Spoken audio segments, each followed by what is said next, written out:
por si alguno no reconozco, pues... Bueno, agradecerte la claridad y lo ameno que lo haces a aspectos que a veces son difíciles. Yo quería inicialmente algo más abstracto, pero luego remitiéndolo a algo más concreto.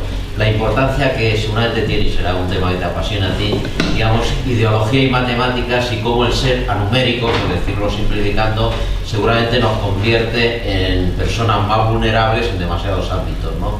Has comentado antes el papel de la religión, el mito, pues, por ejemplo, la Biblia, 4.000 años de antigüedad, hasta que viene alguien y te parece que va a ser alguno más y no se cuenta ahí, ¿no? O a la hora tan sencilla de ir a pedir un crédito, una hipoteca a un banco, como te descuides, que seguro que te vas a descuidar, pues los cálculos que te hacen con el TAE, los plazos de amortización, no sé qué, te van a tratar de engañar, o con las estadísticas, los sondeos, la posibilidad de hacer cantar a las cifras, esto y lo contrario. Bueno, todo esto un poco de carácter general que nos comentaras. Y luego a mí siempre me ha llamado poderosamente la atención el tema de, ya por remitirnos a la naturaleza, lo que sería la representación gráfica, los mapas mundis, cómo las concepciones ideológicas etnocentristas, colonialistas, tal, hacen que haya cambiado desde los orígenes hasta la actualidad, que se supone que ya son más o menos fiables, pero cómo se manipulaba en la mente de quienes los dibujaban, pues porque no podían admitir que el mundo fuera más allá de lo que se consideraba el centro y lo desdeñable, más allá, claro, de que no se conociera. Digo, un poco la relación ideología, matemática o manipulaciones cotidianas que entiendas que se pueden producir fruto de este desconocimiento que en general tenemos casi todos y casi todas, ¿no? Gracias. Sí, ese es otro tema interesantísimo e importantísimo. Sobre todo, perdón.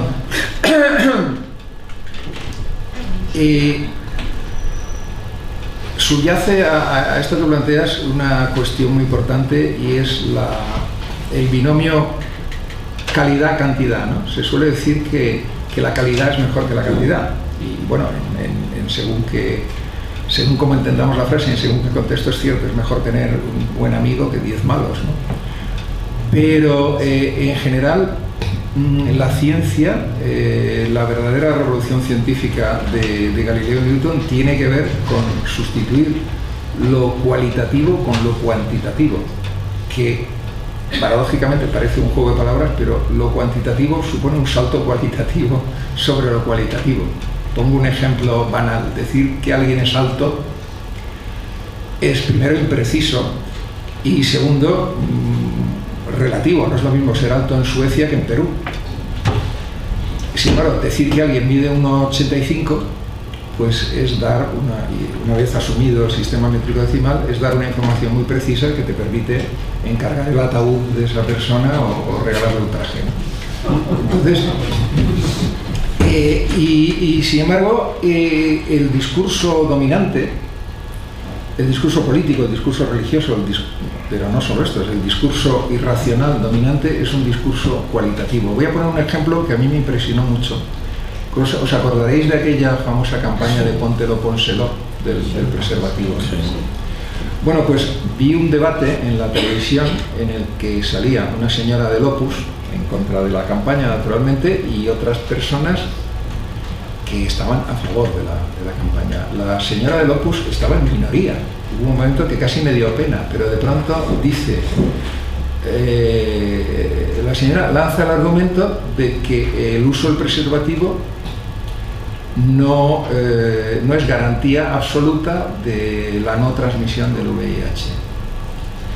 Y nadie le contestó.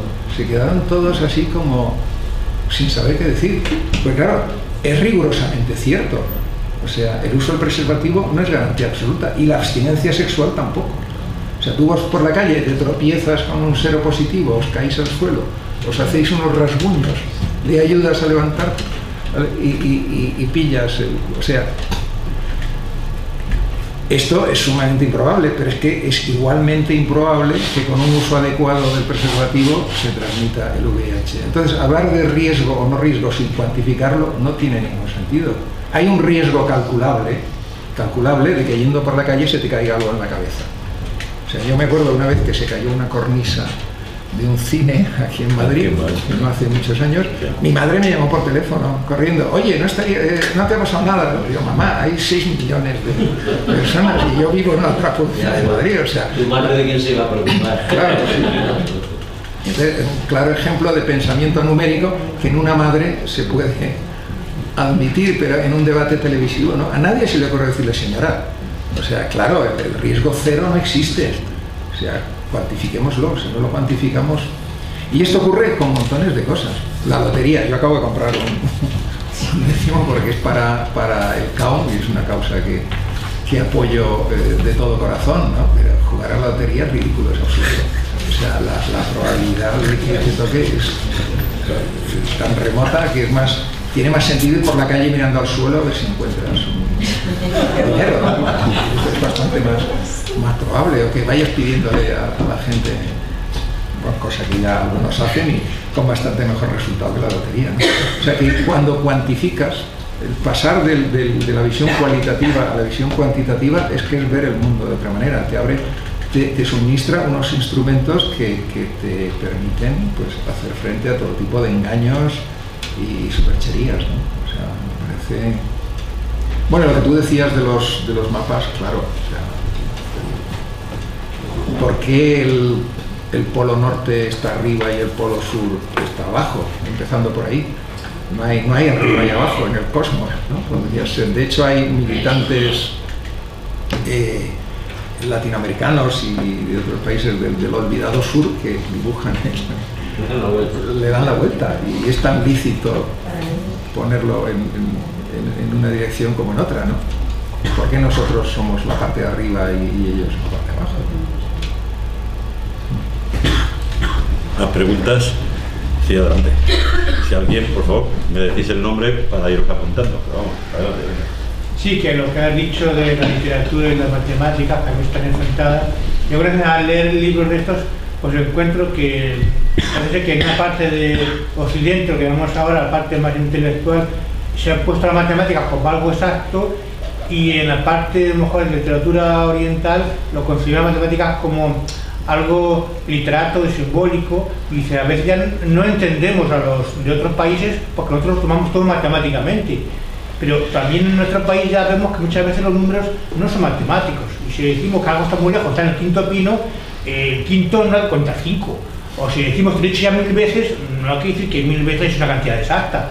Pero claro, si miramos en la literatura, esas cifras así dichas aparecen tantas veces que ya ellos los toman como un asunto de armonía, los números, pero no como un asunto matemático. Entonces, claro, si lo tomamos un asunto matemático no entendemos la literatura de otros países.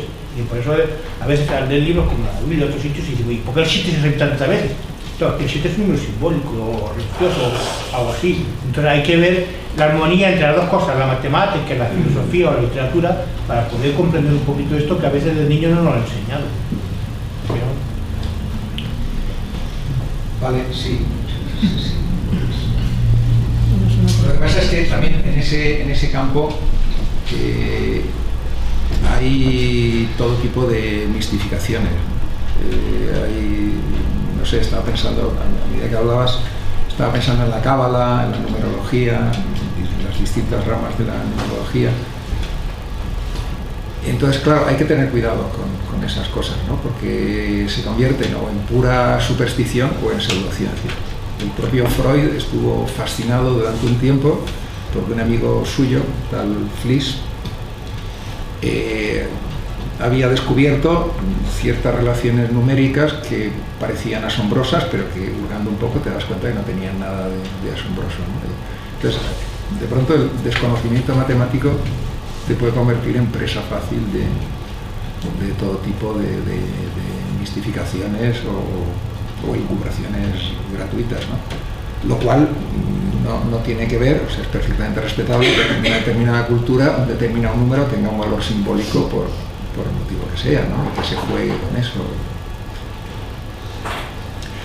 Volviendo a la relación entre matemáticas y literatura, hay un movimiento muy interesante que sigue vigente, aunque sus principales representantes ya están muertos, que es Oulipo, Ouvrier de Literature Potentielle, el taller de literatura potencial, que es un grupo entre los fundadores está Raymond Queneau, Le Lyonnais, que era matemático, Italo Calvino, con el que tuve el gusto de conocer y hablar con él de estas cosas, ¿no? Que utilizan... George Perec. George Perec, sí, importantísimo, sí. Ambos han muerto muy prematuramente, por cierto, incluso en algún momento llegamos a pensar, algunos un poco paranoicos, que los estaban eliminando porque eran peligrosos. Que unir las matemáticas con la literatura estaba mal visto por algunos sectores, porque tanto Perec como Calvino murieron muy prematuramente. Bueno, pues en Oulipo se plantean condicionamientos o limitaciones de tipo matemático para ver qué pasa. Por ejemplo, construir un poema aplicando tal matriz, tal fórmula o tal limitación, que no aparezca tal letra, que aparezca tantas veces. Y la verdad es que es un tipo de experimentación muy interesante, ¿no? Y siguen funcionando, vamos. Acaban de pedirme un texto para una antología de este tipo, ¿no? O sea que queda mucho por hacer, ¿no? Y por explorar. Bueno, la poesía rimada era una forma de... O sea, seguía esquemas matemáticos claros. La famosa sextina. La sextina es una composición poética que la cultivó, por ejemplo, Jaime Gil de Viedma, la cultivó bastante Joan Brossa, Ezra Pound, y la inventó un trovador occitano del siglo XII, Arnau Daniel, y tiene una estructura idéntica a la del sudoku, lo que hoy llamamos sudoku, que en realidad es un cuadrado latino. O sea que hay muchos temas interesantes y poco investigados, ¿no? La relación entre literatura y matemática.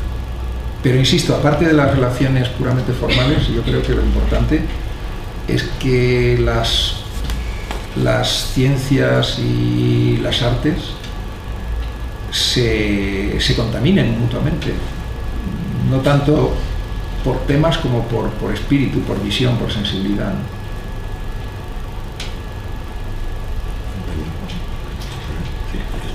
Sí. José Ángel. Un poco en la línea de lo que comentaba Antonio, ¿tú crees que se está pervirtiendo la matemática para lograr fines ideológicos? Por ejemplo, recuerdo, no sé si fue hace 3 años, salió además en varios periódicos un señor, Juan Carlos Gorostizaga, Universidad del País Vasco, profesor de matemáticas, que escribió un libro y sin embargo no se mueve, donde, entre comillas, demostraba, y además así lo ponía en el periódico, que la Tierra está quieta en el centro del universo y todo el universo da vueltas alrededor, y utilizaba unos artilugios matemáticos, ya digo, encima era un profesor de matemáticas, con lo cual podía pervertir radicalmente.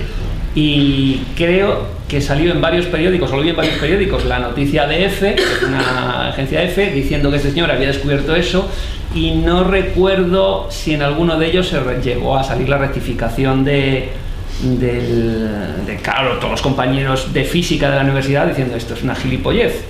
Y te digo eso, como te digo, en Estados Unidos me he encontrado en muchas universidades, entre comillas, que hacen unos estudios que nada más ver las conclusiones dicen esto es completamente imposible que esté bien hecho.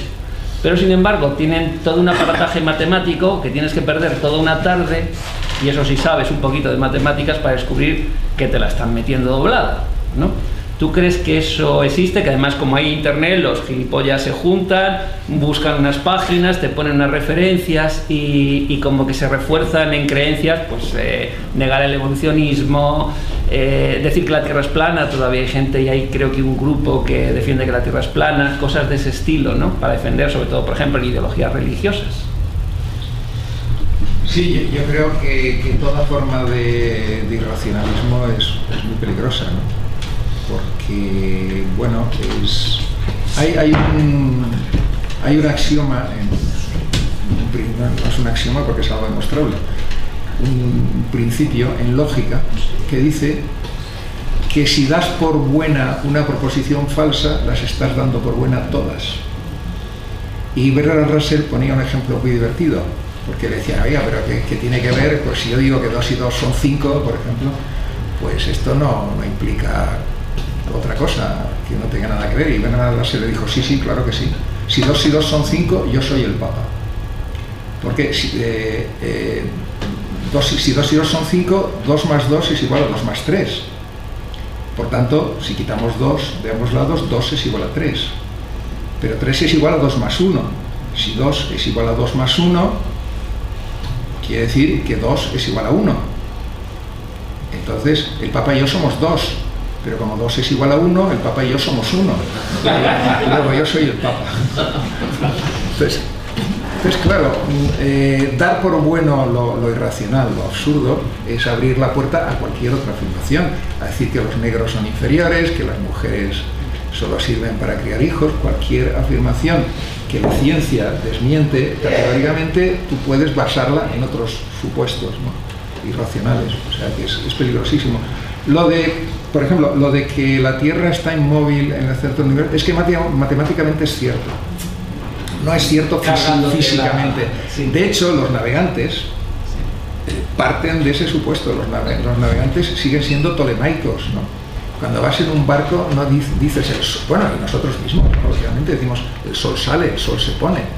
No decimos la Tierra gira de forma que nos permite ver el sol. Decimos el sol sale, el sol se pone y recorre su camino, tal. Es perfectamente lícito.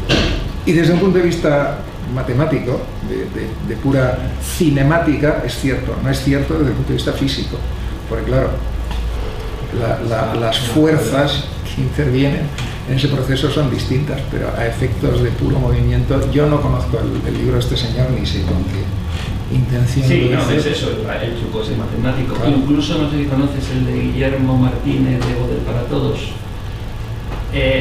Habla del teorema de Gödel, pero tiene un capítulo que es muy curioso, que habla de las perversiones del teorema de Gödel. No.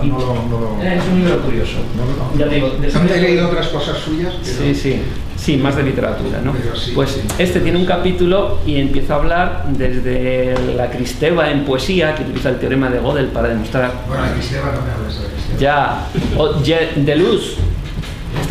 Deleuze, el filósofo francés, ¿no? Sí. Estamos hablando de un filósofo de los más prestigiosos y demás, cómo pervierte el teorema de Gödel para decir que en sociología no se pueden crear ningún estándar universal y defender su relativismo, ¿no? Bueno, los posmodernos... Sí, todo ese gallinero posmoderno. El gallinero posmoderno ha hecho años. Sí, pues ya te digo, pero por ejemplo, tiene un capítulo en que el teorema de Gödel, en concreto, ve cómo hay 40.000 perversiones llevándolo a otras ciencias. Incluso recuerdo hace no mucho un catedrático de física queriendo demostrar que en física hay cosas que nunca podrá demostrar la física porque eso lo ha creado Dios, y catedrático de física aquí en España y tal, en unas reuniones pervirtiendo el teorema de Gödel, ¿no? Estoy hablando ya no del desconocimiento, sino de, casi diríamos, personas que teóricamente son de primer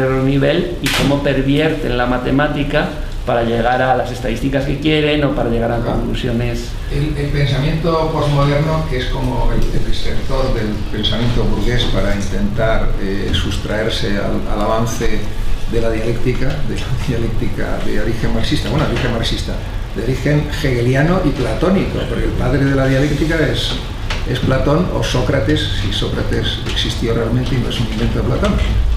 En cualquier caso es un invento de los griegos, como casi todo, ¿no? Decía Whitehead que la historia de la filosofía occidental se podría considerar un conjunto de notas a pie de página a la obra de Platón, y creo que no va desencaminado.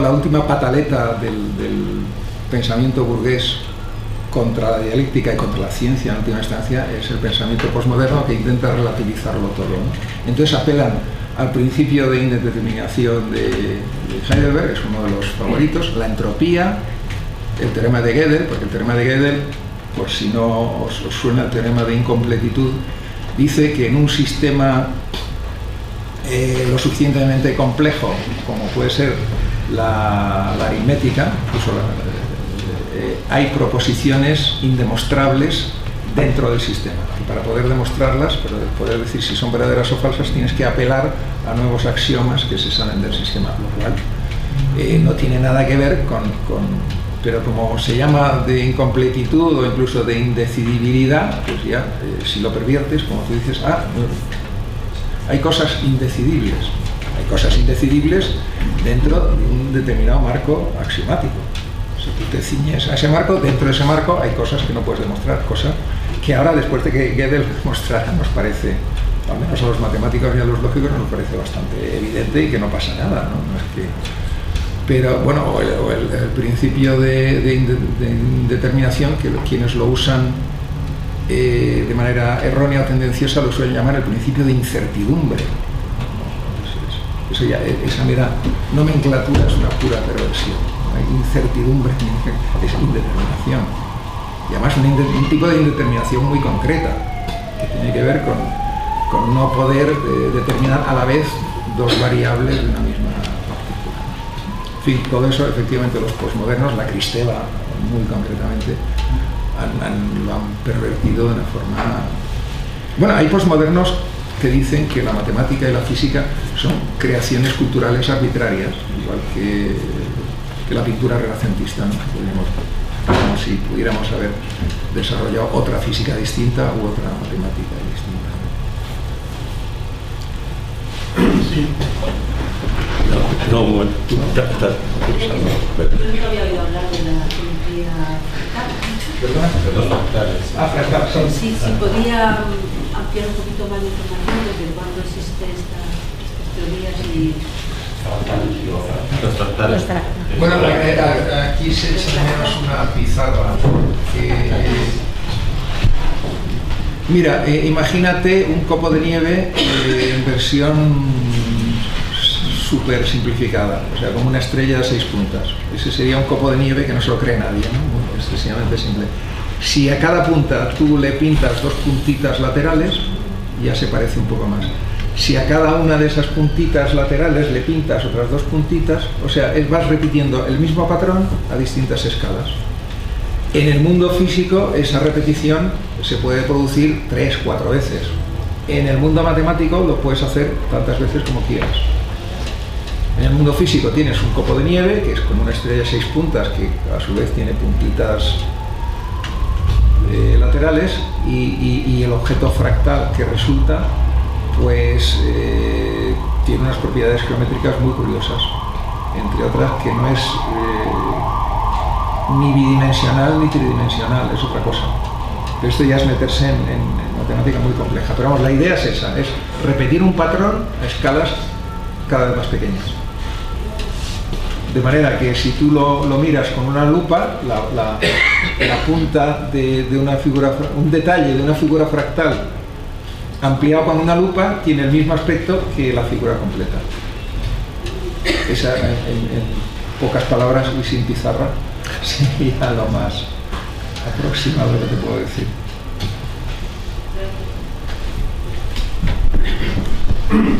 Como comentaba el tema de matemático, refiriéndose al descubrimiento del cero, ha comentado, que no ha oído bien, sobre que la Iglesia tenía negación sobre el particular y porque no lo aceptaba, porque no sé qué razón. Entonces quisiera oírlo mejor. Sí, bueno, aducían que un método que permitía hacer las cuentas que eran laboriosas, porque hacer cuentas, no hay más que intentar hacer operaciones con los números romanos. O sea, si no hay cero, no hay sistema posicional. Un sistema posicional, como es nuestro sistema decimal, es un sistema en el cual los números, los guarismos tienen un valor intrínseco, pero también en función del lugar que ocupan. Para que eso sea posible, tiene que existir el cero, para poder... y entonces, calcular con un sistema posicional como el nuestro, bueno, todos sabemos lo fácil que es hacer una multiplicación, aunque sea una multiplicación larga con nuestro sistema actual. Imaginaos lo difícil que era hacer eso con números romanos. Hacer una operación un poco compleja es muy largo. Entonces, la Iglesia aducía que ese sistema nuevo, que primero venía de los árabes. Los árabes, claro, eran los enemigos de la cristiandad. Y luego era muy fácil, por tanto tenía que haber ahí un portento diabólico, ¿no?, que permitía que un cálculo complejo se resolviera fácilmente. La razón subyacente era que las operaciones financieras, los calculistas, eran casi todos eclesiásticos, miembros de la Iglesia. Entonces los nuevos calculistas que habían adoptado el sistema arábigo les hacían la competencia y además con clara ventaja, ¿no? Y por eso fue considerado obra del demonio. Claro, acabó imponiéndose en muy poco tiempo, porque claro, la eficacia es tan evidente, las ventajas de un sistema posicional con respecto a los números romanos, que no pudieron mantener su postura durante mucho tiempo, pero lo intentaron.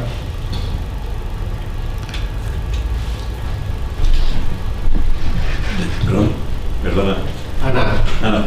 Es que no sabía su No, nombre, es por que eso. era, abordando lo que decía él, empezando por la serie Fibonacci, terminando en el número áureo, en la divina proporción, acaban en lo de...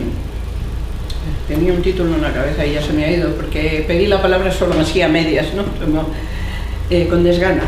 Bueno, que terminan en lo mismo, en llevar el agua al molino del creacionismo y de que todo hay un ser que tiene estos arquetipos y estos patrones que se repiten ad infinitum, que está ya pensado en una mente privilegiada como es la de Dios. Y por ende, si en la naturaleza están inscritos esos patrones, partiendo de ahí, llegan a la conclusión de que todo esto está pensado por un arquitecto del universo. Claro, bueno. Y parten de teorías científicas o de matemáticas o de y sale el libro, que era lo que el título, La geometría sagrada, por ejemplo, entre miles que hay por ahí de literatura New Age, y es siempre hacia lo mismo, es cómo revertir el proceso científico y racional que avanza y desmitifica y remitificarlo cada vez con teorías más sofisticadas, basándose en esos mismos datos, darles la vuelta. Sí, exacto, sí, eso que has dicho es muy importante y muy cierto, vamos, es lo mismo que hace el capitalismo, sí, con todas las formas de subversión que aparecen, intenta o anularlas o asimilarlas, y muchas veces lo consigue, ¿no? Hay que reconocer que muchas veces. Y el pensamiento irracional también, es el viejo lema: si no puedes vencerlo, alíate con él, ¿no? Si no puedes anularlo, intenta traerlo a... Cuando los que se oponen, los que desde la religión se oponen al evolucionismo, son muy brutos. Los más sutiles, como Teilhard de Chardin y compañía, lo que hacen es decir, vale, sí, pero es porque eso es lo que decidió Dios, es la forma. Lo de la Biblia es un cuento un poco alegórico, simbólico y tal, pero sí, se produjo así porque Dios decidió, y en un momento dado... El gran matemático. Pues Dios es el gran matemático y el gran biólogo y el gran físico, el gran todo, que hace que en un momento dado al simio, cuando el simio ya está maduro, le insufla el alma. Esa es la forma más sutil y más inteligente de... Exactamente. Es ahí yo veo precisamente la inteligencia de por qué lo venden tan bien. Pero es a todos los niveles, ¿eh? Porque sí. Estamos hablando, sí, pero a cualquier nivel que cotidianamente te topas con la vida, desmitifícale a alguien, yo que sé, que fulanito no era lo que decía ser, socialista, por poner un ejemplo, y le digo, como un tío que renuncia al padre de la doctrina que se llamaba Marx, alguien que me estaba diciendo que Felipe González era un socialista de pro, renuncia al padre que crea la doctrina y se dice socialista. Es como si un cristiano católico dice, yo soy católico pero Dios no existe, o sea, renuncio a él, renunciemos a Dios. ¿Me lo quieres explicar? O sea, porque es verdaderamente increíble cómo tienes que estar cada día haciendo. Anoche en Radio Nacional a la 1 de la mañana oí que es un médico que desmitifica muchas cosas sobre alimentación y otras, y había un profesor, un catedrático, que lo llevó él como un hallazgo que había encontrado gracias a internet, y que se llamaban los escépticos, un poco en la línea de los racionales que los conozco, a los que lo crearon, Félix y el del Armentia, el del Planetario y todos estos. Y entonces estaba indignado de cómo en el instituto tenía que hacer constantes prácticas de que la gente fuera escéptica, porque dice, es que es la única forma de poder hacer algo, porque es que si no se reproduce este pensamiento irracional, mítico, creemos que ya pasamos la era mítica. Esto lo digo yo, ya no son palabras mías. Estamos con mitos reproduciéndose ad infinitum, o sea, y no digamos ya lo de Internet, que alguien lo ha dicho por ahí, lo que pasa en Internet, eso es la idiotez en persona, o sea, sirve para muchas cosas, pero lo que es la capacidad de pensar y con los tweets que todo se dice y la brillantez de una frase ya creyendo que descubrieron el mundo y etcétera, dices, bueno, sí, le parece que queda bien, pero lo ha reflexionado, ¿sabes lo que estás diciendo? Se te ocurrió así, pues, y no hay... Hombre, siempre hay quien respeta el saber, si no, pues no habría, por ejemplo, foros a quien interesaran estas cosas y reflexionar sobre ello. Pero quiero decir, masivamente, yo no sé si verdaderamente el tener acceso a más conocimientos en general, se podría concluir que lleva a una más y mejor profundización de lo que hay detrás de esos conocimientos dispersos y acríticos, y que venden, porque lo venden los medios de comunicación como verdades y se lo creen, y entonces es incluso más difícil desmitificar eso, porque ya la mentira repetida 1000 veces ya es muy difícil de volverla atrás. O sea, sí, por eso es muy importante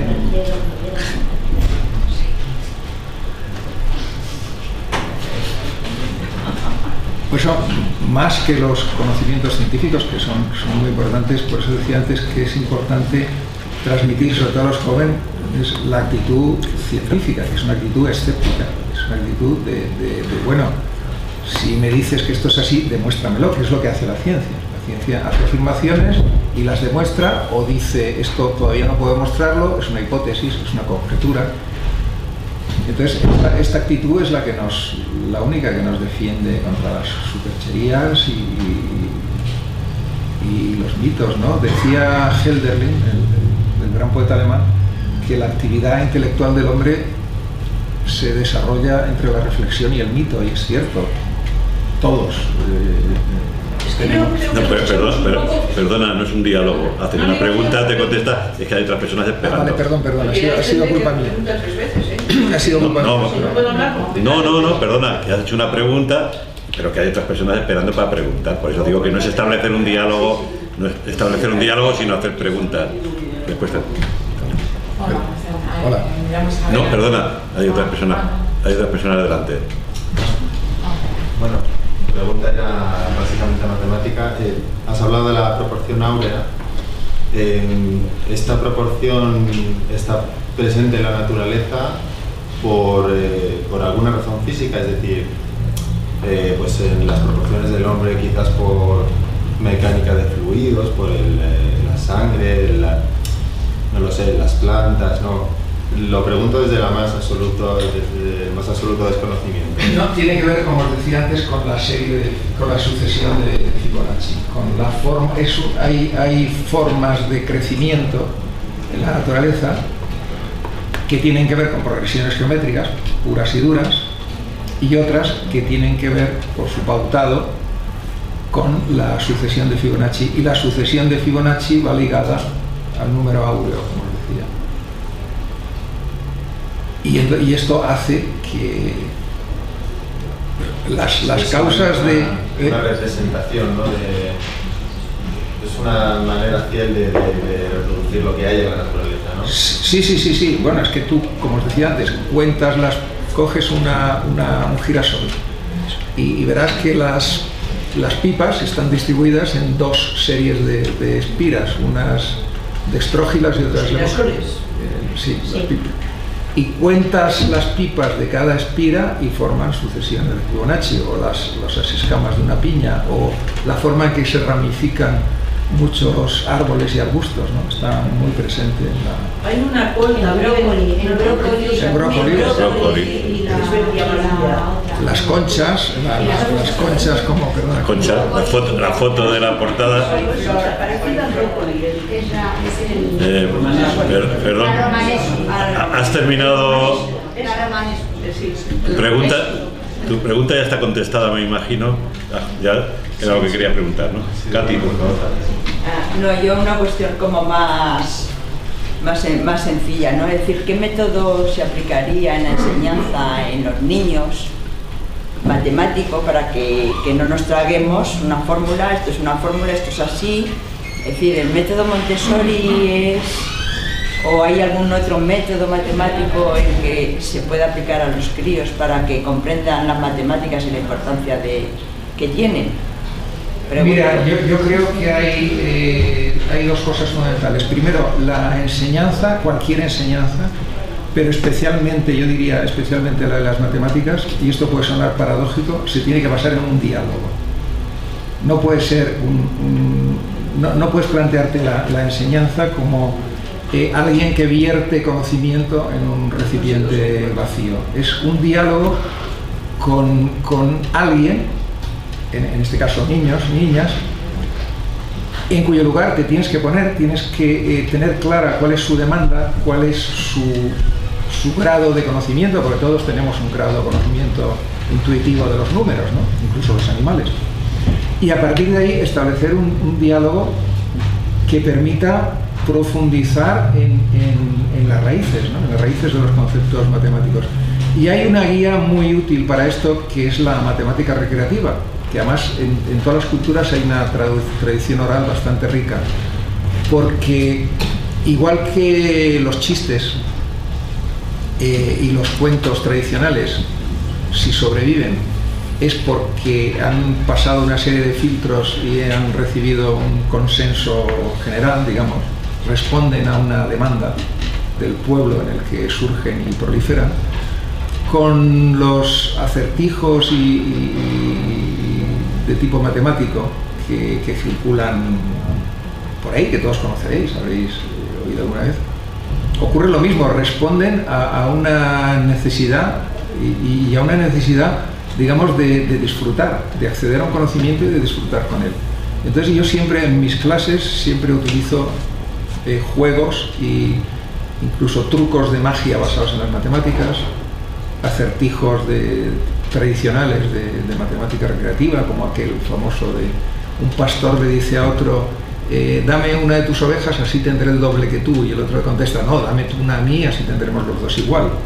Bueno, pues a partir de aquí, esto es algo que cualquier niño puede entender, incluso puede resolverlo mentalmente por la famosa cuenta de la vieja, y a partir de ahí luego le puedes explicar las ecuaciones de primer grado. Dice, vale, muy bien, lo has resuelto así, pero imagínate que fueran 517 ovejas, entonces no podrías hacerlo mentalmente, pero podrías hacerlo de esta manera. Yo creo que ese es el camino, pero además creo que el camino se hace, nunca mejor dicho, caminando, y caminando en armonía con las personas a las que te estás dirigiendo, ¿no? Una clase de matemáticas no puede ser algo que tú llevas preconcebido y que lo sueltas y que haga lo que pueda con lo que tú les haces. Tiene que ser un diálogo, insisto, un diálogo permanente, en el que hagan preguntas, comentarios, incluso réplicas, que digan, no, esto así no lo entiendo, esto no tiene sentido, ¿por qué dices eso? Y es más lento, o parece más lento, pero en realidad los conocimientos que se adquieren de esta manera son de verdad. De la otra manera llegas a segundo de ingeniería sin entender lo que es una derivada, y resolviendo unas integrales complejísimas, aplicando recetas que te has aprendido en memoria y sin tener claro en profundidad qué es una derivada. Sí, mi pregunta está relacionada con lo que a mí me gustaría conocer su opinión en relación con la siguiente cuestión. Si las matemáticas y los números están en absolutamente todo lo que nos rodea, la naturaleza, la tecnología, la ciencia, la música, etcétera, ¿cómo es posible que haya una brecha tal entre, o sea, de manera que lo que se cuenta en el aula esté tan alejado de eso? O sea, que un joven, un niño no vea la relación de las matemáticas con el mundo. y con su mundo. ¿A qué se debe? Se supone que quienes enseñan matemáticas no solo conocen las matemáticas, sino que además las gozan con ellas y las aman, ¿no? Entonces, ¿dónde está el problema para transmitirlas tan mal? Para que a las personas les parezca algo ajeno e incomprensible. Bueno, yo le echaría la culpa, Pregunto. en primer lugar, a los profesores y profesoras. Creo que el principal fallo está en los programas, en los planes de enseñanza y en el concepto mismo de escuela, tal como está. Ahora tengo la suerte de estar dando clases en una escuela libre, en un pueblo cerca de Barcelona, en Premià de Mar, inspirada en las escuelas democráticas inglesas, en Summerhill, en Montessori, en distintas experiencias que han ido implementándose con mayor o menor fortuna desde principios del siglo XX, ¿no? Y comparado con... Claro, al vivir en una experiencia de ese tipo te das cuenta de hasta qué punto es represiva y castrante la escuela tradicional. Es que el mero hecho de sentar a un grupo de niños y niñas ahí en fila y que un señor o señora que supuestamente es el que sabe, les suelte un discurso y que ellos tengan que absorber eso como puedan, ese planteamiento es siniestro. No puede salir nada bueno de ahí. Por eso digo, la principal razón de lo mal, de la mala relación que la mayoría de la gente tiene con las matemáticas está en la escuela. Pero no se da tanto quizá en otros campos de conocimiento, quiero decir, cuando no le explican las ciencias naturales puede comprender cómo se comportan los animales, o cuando le explican la lengua puede comprender que le cuenta historias, pero cuando se cuentan las matemáticas no se relaciona más que con números abstractos, ¿no? Claro, porque, bueno, tú misma lo has dicho, en otras materias hay un referente externo que siempre está al alcance de los niños o las niñas y con el que pueden cotejar. Matemática es un nivel de abstracción para el que además las mentes infantiles están poco preparadas. Entonces es especialmente, no es raro que sea especialmente difícil enseñar matemática. Yo creo que es difícil enseñar cualquier cosa de una manera realmente eficaz y de forma que los niños y las niñas no solo lo aprendan, sino que lo entiendan, lo asimilen, pase a formar parte de su visión del mundo, digamos. Eso es muy difícil. Pero con las matemáticas lo es especialmente porque van vendidos, no tienen un referente externo con el que poder comparar o cotejar lo que... Y como además la incultura matemática está tan generalizada, cuando acuden a sus papás y a sus mamás, la mayoría de las veces también se encuentran con niño, yo es que soy de letras, o sea que... y eso ya hace tanto me he olvidado. Pero vamos, es un problema de la escuela, de la escuela tal como está planteada, yo creo. Y es un problema muy grave. Afortunadamente hay concretamente en Cataluña, hay muchos movimientos de oposición a la escuela tradicional que plantean la escuela en familia o las escuelas libres o distintas alternativas, ¿no? Porque hay bastante gente ya que empieza a darse cuenta de hasta qué punto es nefasta la escuela tal como está planteada y que no trata de hacer personas adultas críticas y responsables, sino bueno, de seres fáciles de adaptar y de introducir en la maquinaria productiva, ¿no? Más preguntas, lo digo porque hay personas que quieren preguntar de nuevo, pero vamos a dar probabilidades adelante.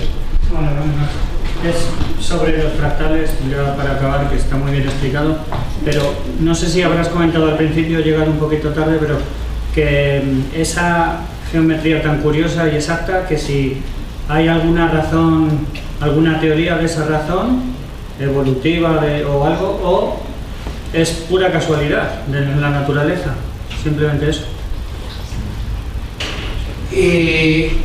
No, tiene que ver con, o sea, hay procesos naturales, hay muchos procesos naturales autorreproductivos, digamos, ¿no? Por eso son tan frecuentes en la naturaleza las progresiones geométricas, por eso son tan frecuentes las sucesiones de Fibonacci y también los fractales, pero insisto, hay que tener muy en cuenta que los fractales en la naturaleza son fractales de 3-4 pasos, mientras que un objeto fractal lo puedes desarrollar hasta el infinito. En la naturaleza un copo de nieve pues tiene que ver con el funcionamiento, con las leyes de la naturaleza, ¿no? Si hay en un crecimiento de un ser vivo o de un cristal, en mineralogía, hay una determinada pauta, es frecuente que esa pauta se repita, y se repita a distintas escalas. Es decir, si a un triangulito, estoy diciéndolo de una forma muy vulgar, si a un triangulito le salen cuernos, y esos cuernos son triangulitos a su vez, pues es bastante normal que a esos nuevos triangulitos les salgan a su vez, porque hay un patrón funcionando en esa dirección, ¿entiendes? Hay otros fractales que todavía no tenemos claro porque que nos sorprenden, ¿no? ¿Y por qué se reproduce?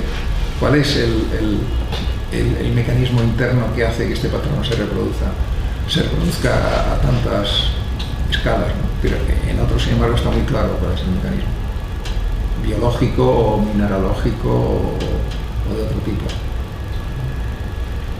Igual que, bueno, es una pregunta, puede ser un poco absurda, igual que va hacia abajo el fractal, la reproducción en cada trozo y tal, no puede, hay un límite por arriba, no, podría haber alguien que dijera, pues también sigue hacia arriba, esto no es, ¿no? O sea, un helecho o un copo de nieve es el límite superior, digamos.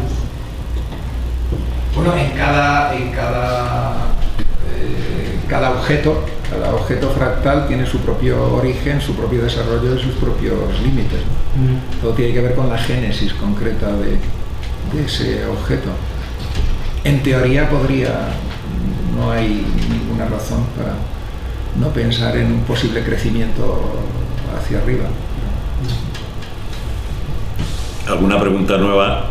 Si hay, y si no, Ana, que quería.